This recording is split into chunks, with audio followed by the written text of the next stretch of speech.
할렐루야. 10월 11일 월요일입니다. 욥기 6장 1절부터 13절까지 말씀을 읽고 은혜 나누도록 하겠습니다. 욥이 대답하여 이르되 나의 괴로움을 달아보며 나의 파멸을 저울 위에 모두 놓을 수 있다면 바다의 모래보다도 무거울 것이라. 그러므로 나의 말이 경솔하였구나. 전능자의 화살이 내게 박힘에 나의 영이 그 독을 마셨나니 하나님의 두려움이 나를 엄습하여 치는구나. 들나귀가 풀이 있으면 어찌 울겠으며 소가 꼴이 있으면 어찌 울겠느냐. 싱거운 것이 소금 없이 먹히겠느냐. 달게 알 흰자위가 맛이 있겠느냐. 내 마음이 이런 것을 만지기도 싫어하나니 꺼리는 음식물같이 여김이니라. 나의 간구를 누가 들어줄 것이며 나의 소원을 하나님이 허락하시랴. 이는 곧 나를 멸하시기를 기뻐하사 하나님이 그의 손을 들어 나를 끊어버리실 것이라. 그러할지라도 내가 오히려 위로를 받고 그칠 줄 모르는 고통 가운데서도 기뻐하는 것은 내가 거룩하신 이의 말씀을 거역하지 아니하였음이라. 내가 무슨 기력이 있기에 기다리겠느냐. 내 마지막이 어떠하겠기에 그저 참겠느냐. 나의 기력이 어찌 돌의 기력이겠느냐. 나의 살이 어찌 노쇠겠느냐. 나의 도움이 내 속에 없지 아니하냐. 나의 능력이 내게서 쫓겨나지 아니하였느냐. 아멘. 4장과 5장에 걸쳐서 엘리바스가 한 말에 대하여 이제 욥이 대답을 하는 그런 장면입니다. 엘리바스의 말은 다 맞는 말인 것 같지만 결국 욥에게는 잘 어울리지 않는 말이었습니다. 나름대로는 욥에게 상처가 되게 하지 않으려고 조심하는 것 같았지만 결과적으로는 욥에게 상처를 주는 말이 될 수밖에 없었습니다. 까닭은 엘리바스도 모르고 욥도 모르는 하나님의 사정이 있었기 때문에 그렇습니다. 왜 의로운 삶을 살아왔던 욥이 갑자기 이렇게 심한 재앙을 만나는 것인가? 죄를 지어서 재앙을 당한다 하더라도 이 정도 끔찍한 재앙을 당하려면 엄청난 죄를 지어야 되는데 욥이 사소하게 죄가 있을 수 있죠. 아무리 노력을 한다고 해도 죄가 전혀 없다 그렇게 말할 수는 없겠죠. 그러나 욥에게 죄가 있다 하더라도 큰 죄는 아닌데 이렇게까지 끔찍한 재앙을 당할 그런 큰 죄를 지었을 리는 없는데 그런데 어찌되었건 욥은 지금 큰 재앙을 만났고 죄 없이 망하는 사람은 없는데 그렇다면 욥이 죄가 있는 것일 텐데 욥은 어쩐 일인지 자신의 잘못을 인정하지 않고 오히려 자신의 생일을 저주하고 있고 내가 좋아하는 친구 욥이 차라리 그러지 말고 겸손히 자기가 무슨 죄를 저질렀는지 기억이 나지 않더라도 하나님 앞에 굴복하고 회개하고 도움을 청했으면 그렇다면 이 고난이 어쩌면 복이 될 수도 있을 텐데 그런 여러 가지 말을 해 주었죠. 그러나 결과적으로 욥은 엘리바스의 말에 위로를 받지 못했고 결국은 다시 자신의 고통스러운 상황을 탄식하며 자기가 부끄럽지 않은 그런 입장이라는 것을 주장할 수밖에 없었습니다.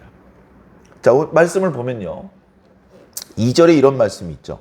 나의 괴로움을 저울에 달아보고 나의 파멸을 저울 위에 모두 올려놓을 수 있었으면 좋겠도다.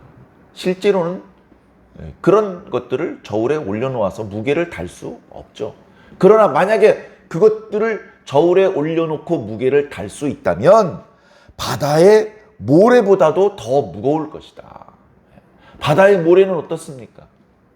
무한히 많은 것을 우리가 표현할 때 바다의 모래를 거론하지 않습니까?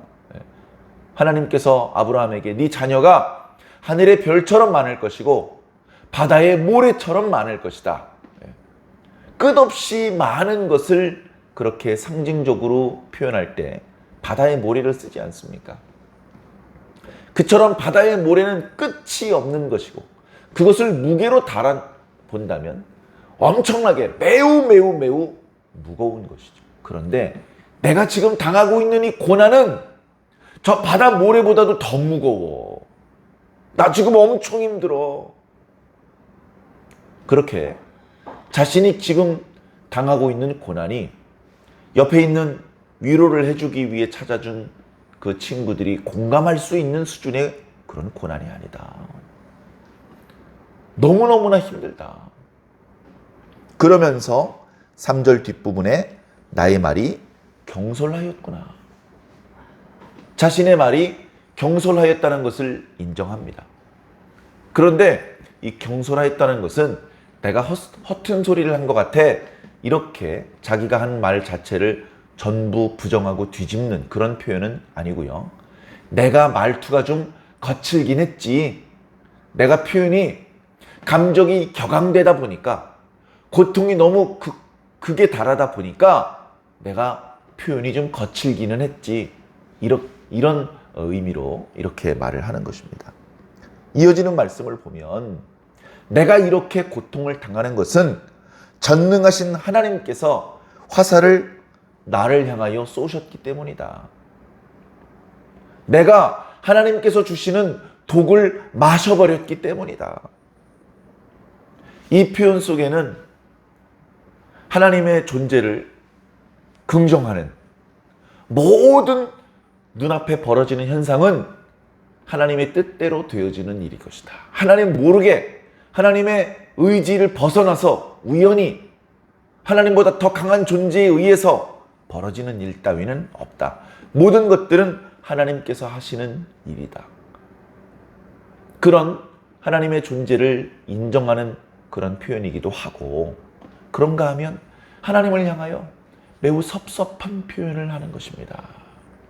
하나님, 이 고난은 우연히 저에게 오는 고난이 아닌 것 같습니다.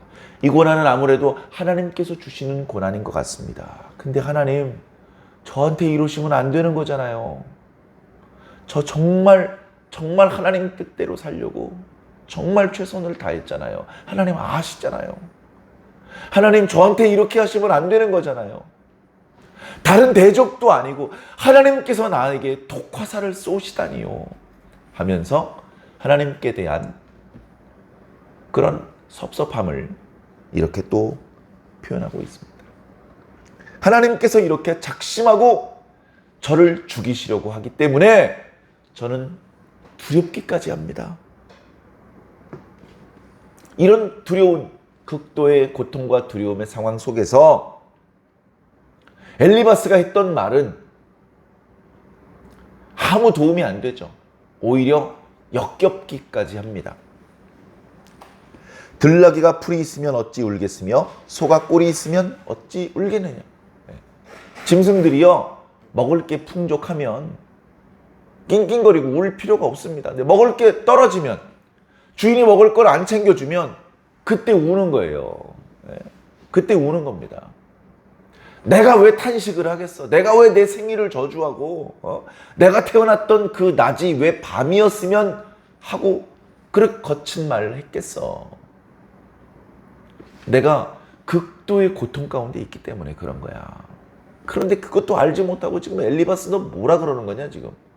네 말은 맛없는 음식 같아. 소금을 곁들여 먹어야 되는데 소금 없이 먹는 음식, 계란의 흰자위 같은 음식이야. 7절에 보니까 내 마음에 이런 것들은 만지기도 싫고 꺼리는 음식물 같다. 네 말은 못 들어주겠다 이런 겁니다. 그러면서 다시 8절에 누가 내 간구를 들어줬으면 좋겠다. 근데 들어줄 사람이 없는 것 같다. 욥이 간구를 하면요, 누구에게 간구하겠습니까? 하나님께 간구하는 것이죠. 자, 그런데 하나님은 들어주시지 않으시려는 것 같다. 욥의 소원이 무엇입니까? 이 극심한 고통에서 벗어날 수 있는 유일한 방법은 죽음이다. 죽음의 세계로 들어가야만 쉼을 얻을 수 있을 것 같다. 그래, 죽음의 세계로 들어가는 것이 차라리 욥의 소원이다. 하나님께서 나를 죽이시는 것을 기뻐하실진데 미적 시간 끌지 말고 차라리 죽여주십시오. 하나님께서 저를 죽여주시면 10절에 오히려 그것이 저에게 위로가 되겠습니다.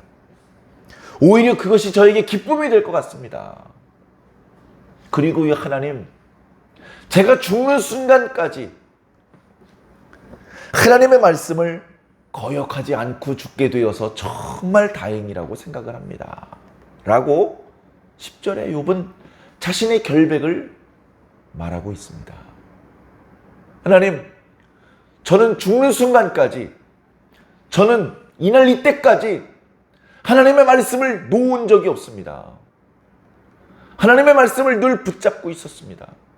하나님의 말씀을 조금도 거역하지 않았습니다. 그렇게 살다가 죽게 되어서 너무나 감사하고 너무나 기쁩니다. 그렇게 말하는 겁니다. 이런 고백은 장난으로 할 수가 없죠. 욥이 목숨 걸고 자신의 진심을 토로하는 것입니다. 그러나 11절과 12절, 13절에는 이제 자신이 벌써 여러 날 고통을 당하는 관계로 한계에 도달했다라고 말하고 있습니다. 나는 이제 한계에 도달한 것 같아. 내 기력은 이제 여기서 다 끝난 것 같아. 다 소진된 것 같아. 내 기력이 돌이겠어? 내 살이 노쇠겠어? 나는 이제 더 이상 힘이 없어. 13절에 보니까 나의 도움이 내 속에 없지 않아. 나의 능력이 내게서 쫓겨나갔잖아. 전에는 능력이 있었어요. 전에는 그래서 욥 주변에 어려움을 당하는 사람들을 욥이 물질적으로, 말로, 여러 가지 방법으로 최선을 다해서 도와주었어요. 욥 주변에 있는 어려움을 당하는 사람들을 도와줄 수 있는 능력이 욥에게 있었어요. 지금은 그 능력이 다 사라져 버렸습니다. 다 사라져 버렸습니다. 욥은 자기 자신을 도울 수가 없어요. 모든 것을 다 잃어버리고 이제 죽는 수밖에 없는 그런 극한의 고난의 상황에 욥이 지금 있는 것입니다. 오늘 말씀에서 우리가 놓칠 수 없는 부분, 우리들의 눈에 띄고 우리들의 마음을 사로잡는 부분은 역시 10절 말씀인 것 같습니다. 욥의 친구들은 까닭 없이 멸망당하는 자가 어디 있느냐. 죄가 있기 때문에 징계를 받는 거야. 나라면 회개했겠다. 너 자꾸 자신의 결백을 주장하는데 사람이 어찌 하나님처럼 의로울 수가 있겠어. 그것은 하나님 앞에 무엄한 말이야. 그런 말 하지 말고 잘 생각이 안 나더라도 일단 하나님께 회개해. 그렇게 말하는데 욥은 그렇지 않다. 내가 좀 표현을 거칠게 말하긴 했지만 그러나 난 정말로 하나님 앞에 부끄러운 행동을 하지 않았다. 부끄러운 마음을 먹지 않았다. 부끄러운 말을 내뱉지 않았다.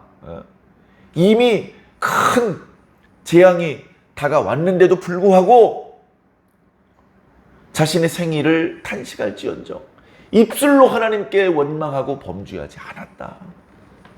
나는 이대로 죽어도 좋다.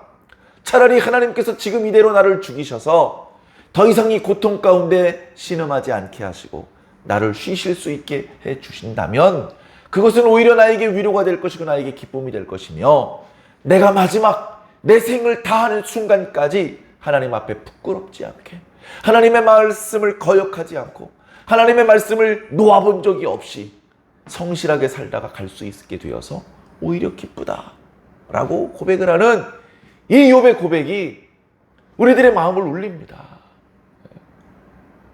자신이 왜 이렇게 고난을 당해야 되는지 모르죠.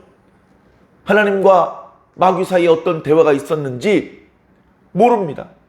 그럼에도 불구하고 원망하고 범죄하지 않고 그럼에도 불구하고 하나님께서 주셨던 말씀들을 놓지 않고 거역하지 않고 마지막 순간까지 하나님의 백성으로서 부끄럽지 않게 사는 그런 순전함, 그런 온전함을 지킬 수 있는 그런 욥이었던 것 같습니다. 오늘 우리들은 어떻습니까? 참 말씀을 읽으면서 우리하고는 상관이 없는 이야기 같습니다. 우린 이렇게까지 극심한 고난을 당하지도 않았고 아직.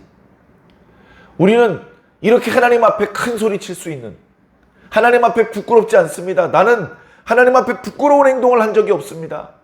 이렇게 당당하게 말할 수 있지도 못하고, 하나님 저는 한 번도 하나님의 말씀을 거역한 적이 없습니다 라고 자신 있게 말하지도 못하는 우리들의 믿음과 신앙의 수준은 너무나도 부족하고 연약하고 모자람이 많습니다.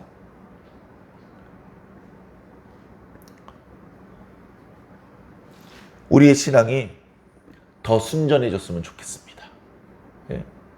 금도 금광 이런 데서 금을 캡니다. 뭐 사금 같은 것도 있고요. 그러면 분명히 금이기 때문에 반짝반짝 하는데 거기에는 아직 불순물이 많이 섞여 있습니다. 그 불순물을 제거하고 순도 높은 금을 만들어야죠. 그래서 금을 순도를 높이는 건 의외로 간단합니다. 열을 올려서 금을 녹이는 것이죠. 그러면 금이 아닌 것들은 걸러지거나 타버리거나, 그래서 순수한 금과 나머지 불순물이 분리가 됩니다. 그러면 잘 걸러서 순수한 금 부분만 이렇게 분리시키면 순금을 만들 수 있는 것이죠. 그런 과정을 몇 차례 반복하면 99%짜리 순금을 만들 수도 있게 되는 것입니다. 그러면 순도 높은 금을 얻게 돼서 나는 좋지만 그 재련의 과정을 겪어야 되는 금의 입장에서는 고통스러운 과정이죠. 자꾸 불 속에 들어갔다 나왔다 해야 되니까 고통스러운 과정이죠. 그러나 그 고통스러운 과정을 통해서 불순물을 제거하는 겁니다.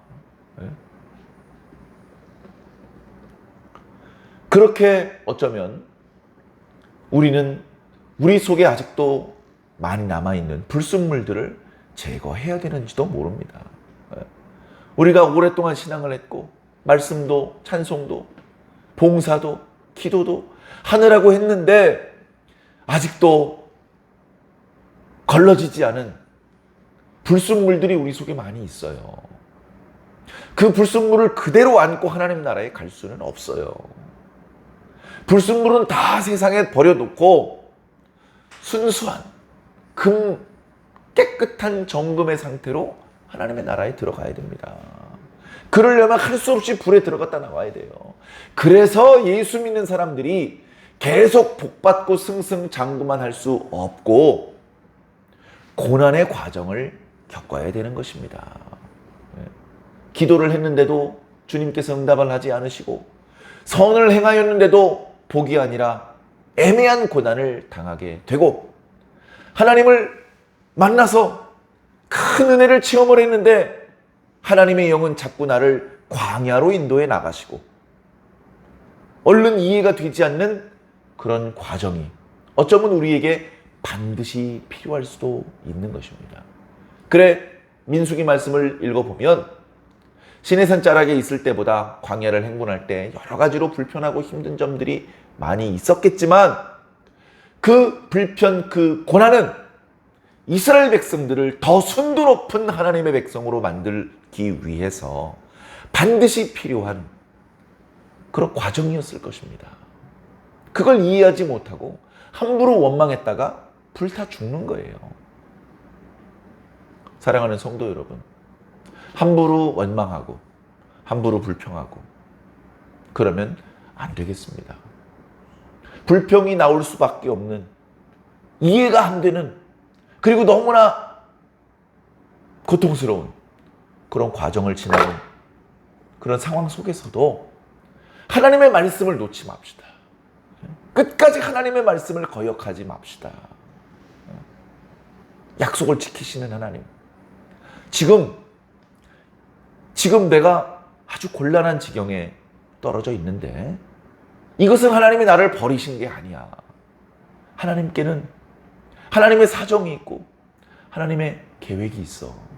하나님께서 지금 날 보고 계셔. 이 과정을 지나가면 하나님께서 나를 다시 건져 올려주실 거야. 그런 믿음을 가지고 초심을 버리지 않아야 됩니다. 사랑하는 성도 여러분, 예수님께서 십자가에서 뭐라고 외치셨습니까? 엘리 엘리 라마 사박다니.